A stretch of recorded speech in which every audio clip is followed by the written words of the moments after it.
खबरें अब तक, powered by Fly Appearan, the journey beyond your imagination, the revolution in the travel industry. अगर आप करने जा रहे हैं अपनी ट्रिप प्लान, तो फ्लाई अपीयरन बनाएगा आपके सफर को और भी आसान। फ्लाइट, होटल और कैब बुकिंग में नहीं होंगे परेशान। अब बिना किसी मुश्किल के होगा आपका ट्रैवल प्लान। फ्लाई अपीयरन बनाएगा आपके हॉलिडे को और भी सरल और आसान। अगर आप प्लान कर रहे हैं फैमिली हॉलिडे या फिर कॉर्पोरेट टूर, तो चुने फ्लाई अपीयरन, जो आपकी मुश्किलें करेगा दूर।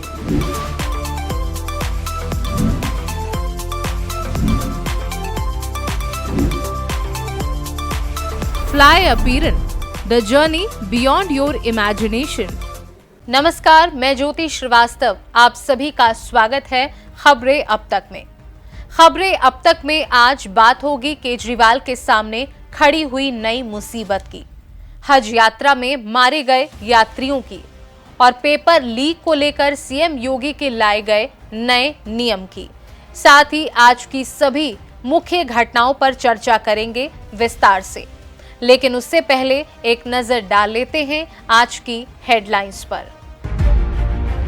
जेल में ही रहेंगे केजरीवाल, ईडी की अर्जी पर दिल्ली हाईकोर्ट ने सुरक्षित रखा फैसला।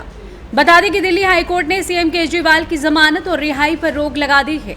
हाईकोर्ट ने शुक्रवार को ईडी की अर्जी पर फैसला सुरक्षित रखते हुए कहा कि केजरीवाल अभी जेल में ही रहेंगे। इस तरह ट्रायल कोर्ट की ओर से दी गई जमानत को हाईकोर्ट ने 24 घंटे के अंदर ही खारिज कर दिया। अब हाईकोर्ट में एक बार फिर बहस का दौर चलेगा और इस पर 2 से 3 दिन में फैसला आ सकता है। नई योग इकोनॉमी को बढ़ते देख रही दुनिया, योगा डे पर श्रीनगर में बोले पीएम मोदी। बता दें कि 10वें अंतर्राष्ट्रीय योग दिवस के मौके पर श्रीनगर में प्रधानमंत्री नरेंद्र मोदी ने विशेष योग कार्यक्रम में शिरकत की। उन्होंने कहा कि बीते 10 सालों में योग के विस्तार से सभी पुरानी धारणाएं बदली हैं। योग अब सीमित दायरे से बाहर निकल रहा है। पीएम मोदी ने योग दिवस कार्यक्रम को संबोधित करते हुए कहा कि मुझे कश्मीर आने का सौभाग्य मिला है। अंतर्राष्ट्रीय योग दिवस 10 वर्ष की ऐतिहासिक यात्रा पूरी कर चुका है। अनिश्चितकालीन भूख हड़ताल पर आतिशी, हरियाणा पर लगाया कम पानी देने का आरोप। बताते चले कि दिल्ली में पानी की किल्लत को लेकर दिल्ली के जल मंत्री आतिशी ने अनिश्चितकालीन अनशन शुरू कर दिया है। आतिशी ने अपने अनशन शुरू करने से पहले राजघाट जाकर महात्मा गांधी की समाधि पर श्रद्धांजलि दी। आतिशी के साथ सीएम अरविंद केजरीवाल की पत्नी सुनीता केजरीवाल समेत आम आदमी पार्टी के कई नेता थे। आतिशी ने पहले ही कहा था कि अगर हरियाणा ने पानी नहीं छोड़ा तो वो अनिश्चितकालीन अनशन पर बैठ जाएंगे। प्रियंका गांधी का मोदी सरकार पर निशाना, बोली देश को कमजोर कर रहा है भाजपा का भ्रष्टाचार। नीट विवाद के बीच कांग्रेस नेता प्रियंका गांधी ने एक बार फिर से मोदी सरकार पर निशाना साधा है। प्रियंका गांधी ने एक्स पोस्ट में लिखा कि देश में पिछले 5 सालों में 43 भर्ती परीक्षाओं के पेपर लीक हुए हैं। भाजपा राज में पेपर लीक हमारे देश की राष्ट्रीय समस्या बन गया है, जिसने अब तक करोड़ों युवाओं का भविष्य बर्बाद कर दिया है। भाजपा की सरकार हमारे इन युवाओं को कुशल और सक्षम बनाने की जगह उन्हें कमजोर बना रही है। शेयर बाजार की रिकॉर्ड तोड़ बढ़त पर ब्रेक, सेंसेक्स 269 अंक फिसला, निफ्टी 2 लाख शेयर बाजार की रिकॉर्ड तोड़ बढ़त पर ब्रेक, सेंसेक्स 269 अंक फिसला और निफ्टी 23,500 के पार। बताते चले कि हफ्ते के आखिरी कारोबारी दिन घरेलू शेयर बाजार में रिकॉर्ड तोड़ बढ़त पर ब्रेक लग गया। शुक्रवार को सेंसेक्स 269 अंकों की गिरावट के साथ 77,209 पर बंद हुआ। दूसरी ओर निफ्टी 65 अंक टूटकर 23,501 अंकों पर बंद हुआ। तो ये थी आज की हेडलाइंस। लेकिन आगे बढ़ने से पहले आपको आज की वायरल वीडियो से रूबरू करा देते हैं। पाकिस्तान में धर्म के नाम पर अराजकता का एक वीडियो सामने आया है, जहां पर युवक को भीड़ ने थाने से निकालकर जिंदा जला दिया। शव में आग लगाने के बाद भीड़ ने जश्न भी मनाया।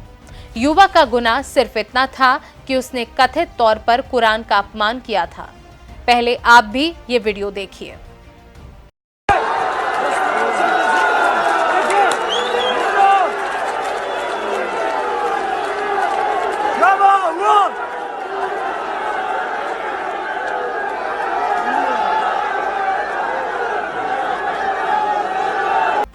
फिलहाल पुलिस मामले की जांच कर रही है। अभी तक पूरा मामला सामने नहीं आया है। देखा जाए तो पाकिस्तान में गैर मुस्लिमों के खिलाफ हिंसा तेजी से बढ़ी है। पाकिस्तान में लगातार हिंसक घटनाएं हो रही हैं। हाल ही में पाकिस्तान में हलवा लिखा कपड़ा पहनने पर एक महिला को भीड़ ने घेर लिया था। वहीं इस घटना को अंजाम देने वाली भीड़ को तहरीके लब्बैक पाकिस्तान से जुड़ा बताया गया है। फिलहाल खबरें अब तक में बात करते हैं अपनी पहली खबर के बारे में। दिल्ली के सीएम अरविंद केजरीवाल को शराब घोटाले से जुड़े मनी लॉन्ड्रिंग केस में बड़ी राहत मिली है। जी हां, राउज एवेन्यू कोर्ट ने केजरीवाल को 1 लाख रुपए के मुचलके पर जमानत दे दी है। ईडी ने जमानत के विरोध के लिए 48 घंटे का समय मांगा था, जिसे कोर्ट ने खारिज कर दिया। राउज एवेन्यू कोर्ट ने कहा कि 1 लाख रुपए के मुचलके पर केजरीवाल तिहाड़ जेल से बाहर आ सकते हैं। वहीं जमानत मिलने की खुशी में जहां आम आदमी पार्टी के कार्यकर्ता केजरीवाल के स्वागत में जुट गए, लेकिन इसी बीच एक ऐसी खबर सामने आई है जिससे केजरीवाल और आम आदमी पार्टी को झटका लग सकता है। क्या है वो खबर, आइए आपको बताते हैं विस्तार से।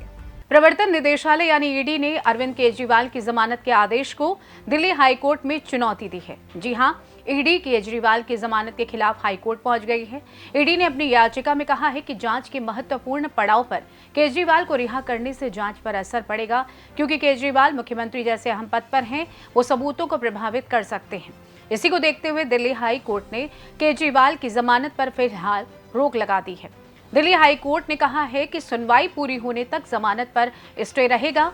दिल्ली शराब घोटाले से जुड़े मनी लॉन्ड्रिंग मामले में राउज एवेन्यू कोर्ट ने कल यानी गुरुवार को केजरीवाल को नियमित जमानत दी थी, लेकिन आज ईडी केजरीवाल की जमानत के खिलाफ हाई कोर्ट पहुंच गई।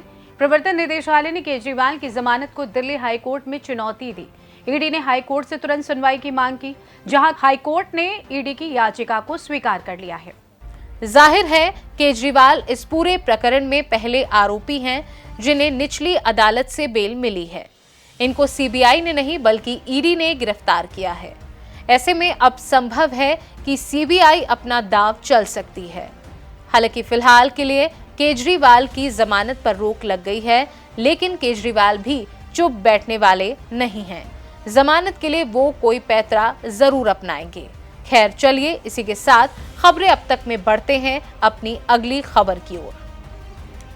मक्का इस्लाम का सबसे पवित्र शहर माना जाता है, लेकिन इस पवित्र शहर में भी भीषण गर्मी का काला पहरा छाया हुआ है। जी हां, हज 2024 के दौरान सऊदी अरब के मक्का में 1000 से अधिक लोगों की मौत की खबर है। अधिकतर मौतों की वजह भयंकर गर्मी को बताया जा रहा है। मरने वालों में आधे से अधिक वैसे लोग हैं जो बिना रजिस्ट्रेशन हज के लिए गए थे। इस बार हज में मरने वाले सबसे अधिक नागरिक मिस्र के हैं। वहीं हज में लोगों की जगह जगह लाशें पड़ी हुई दिखाई दे रही हैं। इस मंजर ने कोरोना काल की याद दिला दी है। देखिए पूरी रिपोर्ट। इस्लाम के सबसे पवित्र शहर मक्का में तापमान 51.8 डिग्री सेल्सियस पहुंच गया है। दुनिया भर से लगभग 1.8 मिलियन लोगों ने, जिनमें से कई बूढ़ों और बीमार थे, दिन भर चलने वाली ज्यादातर बाहरी तीर्थ यात्रा में भाग लिया, जो इस साल ओवन जैसी सऊदी गर्मियों के दौरान आयोजित की गई थी। वहीं हीट स्ट्रोक के कारण 1081 हज यात्रियों में से 68 भारतीय मारे गए हैं।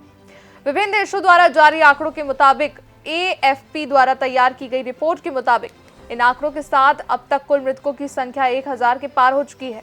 हज के लिए गए अधिकतर हाजी गरीब गांवों से थे।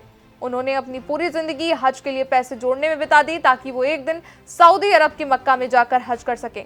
लोगों ने हज पर जाने के लिए अपने गहने बेच दिए, लेकिन मिली तो क्या, सिर्फ मौत। बता दें, सऊदी अधिकारियों ने इस बार 14 जून को हज की शुरुआत से पहले ही कह दिया था कि बिना हज परमिट के हज करना नियमों का उल्लंघन माना जाएगा और इसके लिए जुर्माना लगाया जाने की बात कही थी। लेकिन हज परमिट की प्रक्रिया काफी जटिल और महंगी होती है, जिस कारण हज के इच्छुक कई लोग बिना हज परमिट के ही मक्का पहुंच गए थे। जाहिर है 2023 में 200 से अधिक तीर्थ यात्रियों के मारे जाने की सूचना मिली थी, जिनमें से अधिकांश इंडोनेशिया से थे। इस साल 1.83 मिलियन से अधिक लोगों ने हज किया, लेकिन भीषण गर्मी ने हज यात्रियों को भी अपनी चपेट में ले लिया। हज यात्रा करने गए लोगों को कहां पता था कि वो जा तो रहे हैं, लेकिन वापस आएंगे कि भी नहीं। वापस आई तो सिर्फ उनकी लाश। फिलहाल इन खबरों के अलावा एक नजर आज की उन खबरों पर भी डाल लेते हैं जो पूरे दिन चर्चा का विषय बनी रही। 10वें अंतर्राष्ट्रीय योग दिवस के मौके पर आज श्रीनगर में प्रधानमंत्री नरेंद्र मोदी ने विशेष योग कार्यक्रम में शिरकत की। इसके बाद प्रधानमंत्री योग से जुड़े लोगों से मिले, उनके साथ सेल्फी खिंचवाकर लोगों का उत्साह बढ़ाया। वहीं हरियाणा पर दिल्ली को उसके हिस्से का पानी नहीं देने का आरोप लगाते हुए दिल्ली की जल मंत्री आतिशी ने जंगपुरा स्थित भोगल में अनिश्चितकालीन अनशन शुरू किया। इससे पहले उन्होंने मुख्यमंत्री आवास जाकर सुनीता केजरीवाल से मुलाकात की। वहीं नीट पेपर लीक मामले में 4 आरोपियों की आज सिविल कोर्ट में जमानत अर्जी पर सुनवाई होनी थी, जिसको लेकर शुक्रवार को चारों की जमानत अर्जी पर कोई सुनवाई नहीं हुई।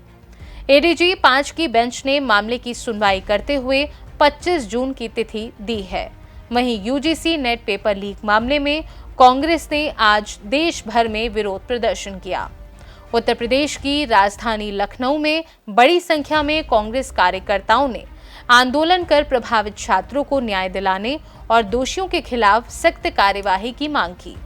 वहीं सुप्रीम कोर्ट ने आज फिर नीट यूजी काउंसलिंग पर रोक लगाने से इनकार कर दिया। सुप्रीम कोर्ट ने कहा कि अगर 5 मई को हुई परीक्षा रद्द कर दी जाती है तो सब कुछ रद्द हो जाएगा। सुप्रीम कोर्ट ने अन्य याचिकाओं पर भी एनटीए को नोटिस जारी कर जवाब मांगा है। वहीं आंध्र प्रदेश विधानसभा का विशेष सत्र आज से शुरू हुआ। आंध्र प्रदेश के मुख्यमंत्री चंद्रबाबू नायडू, डिप्टी सीएम पवन कल्याण और वाईएसआर कांग्रेस पार्टी के अध्यक्ष वाईएस जगन मोहन रेड्डी ने विधानसभा के सदस्य के रूप में शपथ ली। वहीं आज सुबह कैबिनेट मंत्री गणेश जोशी की गाड़ी दुर्घटना का शिकार हो गई। इस हादसे में मंत्री बाल बाल बचे। बताया जा रहा है कि अज्ञात वाहन को बचाने के लिए ड्राइवर के द्वारा लगाए गए इमरजेंसी ब्रेक के चलते ये हादसा हुआ। वहीं आज अंतर्राष्ट्रीय योग दिवस पर सीएम योगी, रक्षा मंत्री राजनाथ सिंह, कृषि मंत्री शिवराज सिंह चौहान, महाराष्ट्र सीएम एकनाथ शिंदे समेत कई नेता और मंत्रियों ने योग किया। ये तो थी हमारी आज की वो खबरें जो पूरे देश में काफी सुर्खियों का विषय बनी हुई हैं।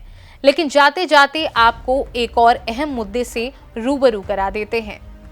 एक के बाद एक लीक होती परीक्षाओं के चलते देश भर में छात्रों और अभिभावकों का गुस्सा उबाल ले रहा है।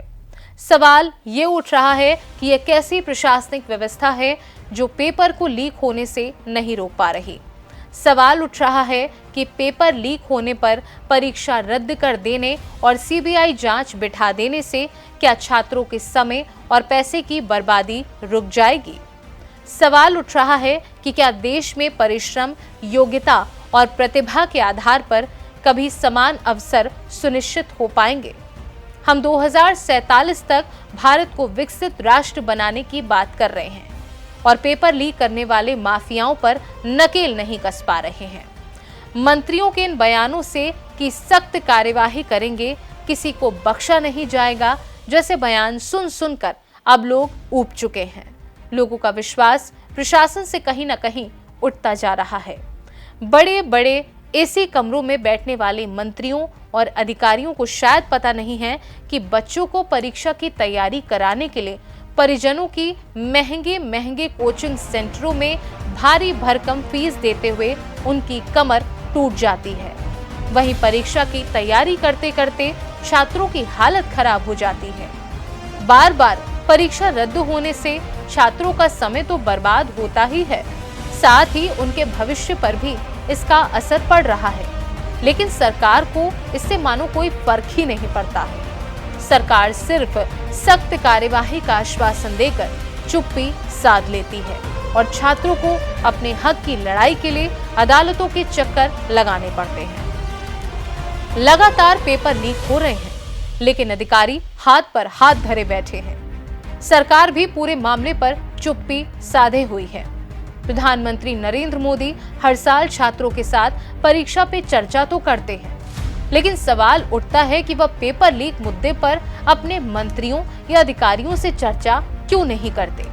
आखिर कब पेपर लीक और परीक्षाएं रद्द होने का यह सिलसिला चलता रहेगा? कब सरकार बच्चों के भविष्य के बारे में सोचेगी? अब देखना होगा कि पेपर लीक को लेकर मोदी सरकार क्या ठोस कदम उठाती है।